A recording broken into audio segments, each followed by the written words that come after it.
राधे राधे दोस्तों, कैसे हैं आप सब। हमारे YouTube चैनल में आपका स्वागत है। दोस्तों, नवरात्र देवी दुर्गा का महापर्व माना जाता है। नवरात्र के 9 दिन इनके अलग अलग स्वरूपों की पूजा की जाती है। इसके साथ ही सबसे पहले दिन लोग घरों में कलश की स्थापना करते हैं और ज्वारे बूतते हैं और नवरात्र के अंत में कलश का विसर्जन और ज्वारों का विसर्जन किया जाता है। मान्यता है कि इस कार्य को पूरे विधि विधान से करना चाहिए। इससे माँ खुश होकर घर में सुख समृद्धि का वरदान देती हैं।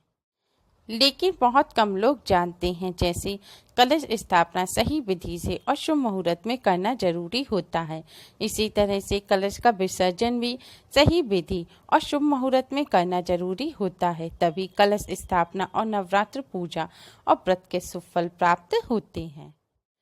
दोस्तों, आज की इस वीडियो में हम आपको बताएंगे नवरात्र में स्थापित किए हुए कलश का विसर्जन कब करना चाहिए, चौकी कब हटाएं, माता दुर्गा की चौकी कब हटाएं, ज्वारों का क्या करें, श्रृंगार की सामग्री का क्या करें और पूजन की सारी सामग्री का क्या करें। कलश के नारियल का क्या करें, कलश के जल का क्या करें, अखंड ज्योत कब तक जलाए रखें और घट विसर्जन करते समय किन बातों का ध्यान रखें। दोस्तों, कुछ लोग अष्टमी के दिन कन्या पूजन और हवन करते हैं, तो कुछ नवमी के दिन कन्या पूजन और हवन करते हैं और उसके बाद कलश का विसर्जन करते हैं। लेकिन यह विधि गलत है। आप चाहे अष्टमी को कन्या पूजन करते हो या नवमी को कन्या पूजन करते हो, लेकिन आपको कलश का विसर्जन 10वीं तिथि को ही करना है, क्योंकि शास्त्रों के अनुसार नवरात्रि के 9 दिनों तक भगवान श्री गणेश के साथ ही नवदुर्गा माँ, नवग्रह और समस्त देवी देवता घट में विराजमान रहते हैं। इसलिए घट को पूरे 9 दिनों तक स्थापित रखा जाता है और 10वीं तिथि के दिन घट का विसर्जन किया जाता है। चैत्र नवरात्रि में इस बार दुर्गा अष्टमी का पर्व 29 मार्च दिन बुधवार को है और रामनवमी महानवमी का पर्व 30 मार्च दिन गुरुवार को मनाया जाएगा। दुर्गा अष्टमी और महानवमी पर पूरा दिन कन्या पूजन हवन के लिए शुभ रहेगा। अष्टमी या नवमी तिथि को हवन करने के बाद कन्याओं का पूजन करना चाहिए, कन्याओं को भोजन कराना चाहिए, अपनी सामर्थ्यानुसार कन्याओं को भेंट देनी चाहिए। कन्याओं को नवदुर्गा माँ का स्वरूप माना जाता है। कन्या पूजन करने से नवरात्रि व्रत और पूजन का पूर्ण फल प्राप्त होता है। नवमी पर भी संध्या काल के समय घट के सामने दिया जलाकर माता रानी की आरती करें। कलश विसर्जित करने के लिए 10वीं पर सुबह उठकर स्नान करके स्वच्छ लाल, पीले या फिर गुलाबी रंग के वस्त्र धारण करें। फिर रोजाना की तरह माता रानी की पूजा करें। माता रानी को स्नान कराकर श्रृंगार करें और फिर माता रानी के सामने एक शुद्ध घी का दिया जलाएं और कलश के सामने भी एक शुद्ध घी का दिया जलाएं। फिर माता रानी को भोग लगाएं और कलश पर भी भोग लगाएं। उसके बाद थोड़े से साबुत चावल हाथ में लेकर और थोड़े से पुष्प हाथ में लेकर माता रानी को पुष्प अर्पित करें और फिर इसी तरह कलश पर भी पुष्प अर्पित करें। फिर सपरिवार देवी भगवती का ध्यान करें। माता से क्षमा याचना करें कि हे देवी, हम मंत्र, पूजा, विधान कुछ नहीं जानते। अपनी सामर्थ्यानुसार और अल्प ज्ञान से हमने आपके व्रत रखे और कन्या पूजन किया। हे देवी, हमको, हमारे परिवार, कुल को अपना आशीर्वाद प्रदान करो। इस घर में सदैव विराजमान रहो। हमको सुख समृद्धि, विद्या, बुद्धि, विवेक, धन, यश प्रदान करो। फिर देवी सूक्तम का पाठ करें। फिर माता रानी के इस मंत्र का 11 बार जाप करें। मंत्र है, या देवी सर्वभूतेषु शांति रूपेण संस्थिता, नमस्तस्यै नमस्तस्यै नमस्तस्यै नमो नमः। अब भगवान श्री गणेश, नवदुर्गा माँ और समस्त देवी देवताओं भगवान जी से हाथ जोड़कर प्रार्थना करें कि भगवान जी, आज हम इस कलश को विसर्जित कर रहे हैं। आप कलश में से निकलकर हमारे घर, हमारे मंदिर में हमेशा के लिए वास करें। इस तरह प्रार्थना करने के बाद अब आप एम ह्रीं क्लीं चामुंडाय विच्चे मंत्र का मन ही मन जाप करते हुए कलश पर से चुनरी सहित नारियल को उठाएं और नारियल को अपने माथे से लगाएं। अब इस नारियल को चुनरी सहित अपनी माँ, पत्नी या बहन की गोद में रखें। ये नारियल माता रानी का आशीर्वाद होता है और बहुत पुण्य प्रतापी होता है। कलश के ऊपर से ढक्कन हटाकर कलश को उठाकर अपने माथे से लगाएं। अब कलश के जल को आम के पत्ते की सहायता से सबसे पहले अपने और अपने परिवार के ऊपर छिड़कें। इसके बाद आप रसोई घर में कलश के जल को छिड़कें, क्योंकि रसोई घर में माता लक्ष्मी का वास माना जाता है। रसोई घर में जल छिड़कने के बाद अब आप कलश के जल को अपने पूरे घर में छिड़कें।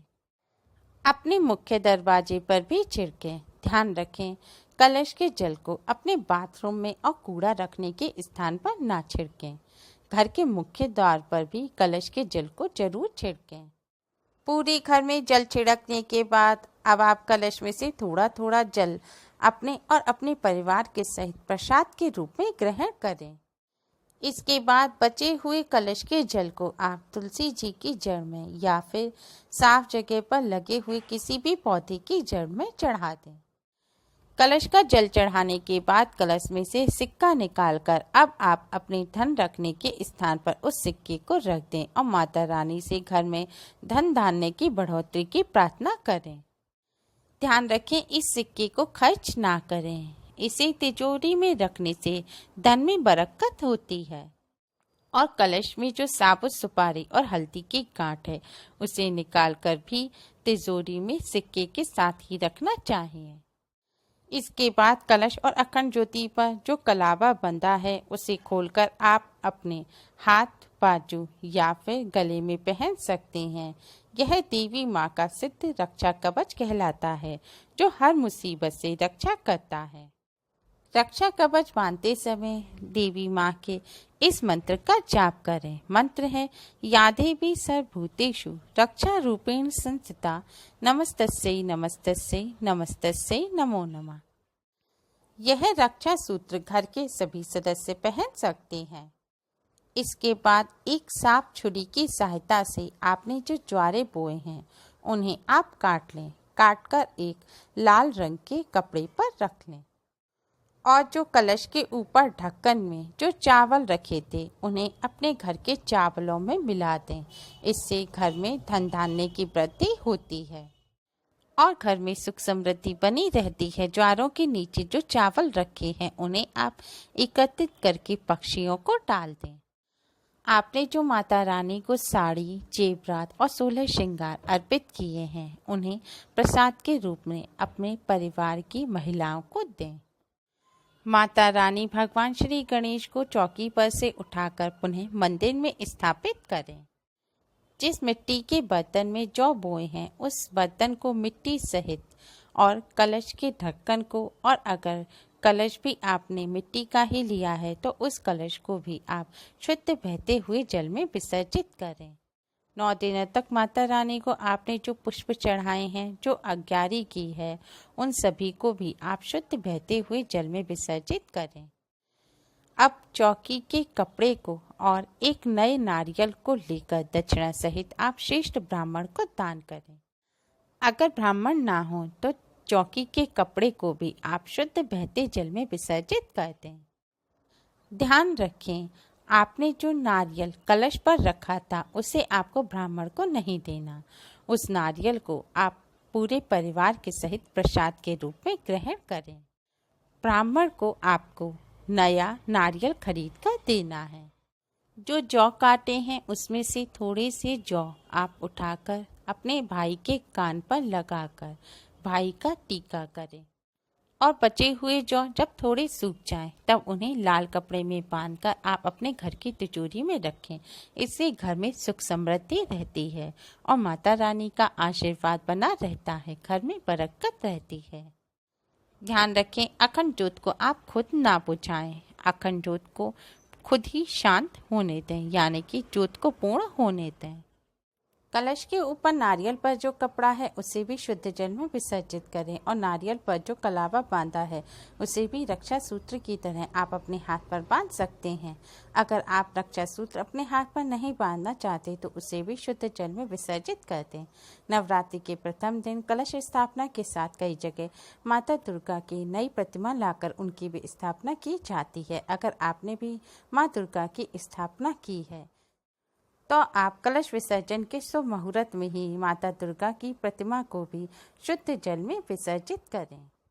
इस विधि से कलश विसर्जन करने से माता रानी की कृपा प्राप्त होती है और नवरात्रि में किए गए व्रत और पूजा का पूर्ण फल प्राप्त होता है।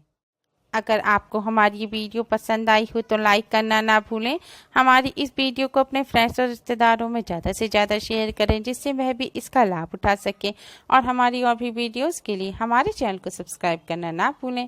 Thanks for watching. Radhe Radhe.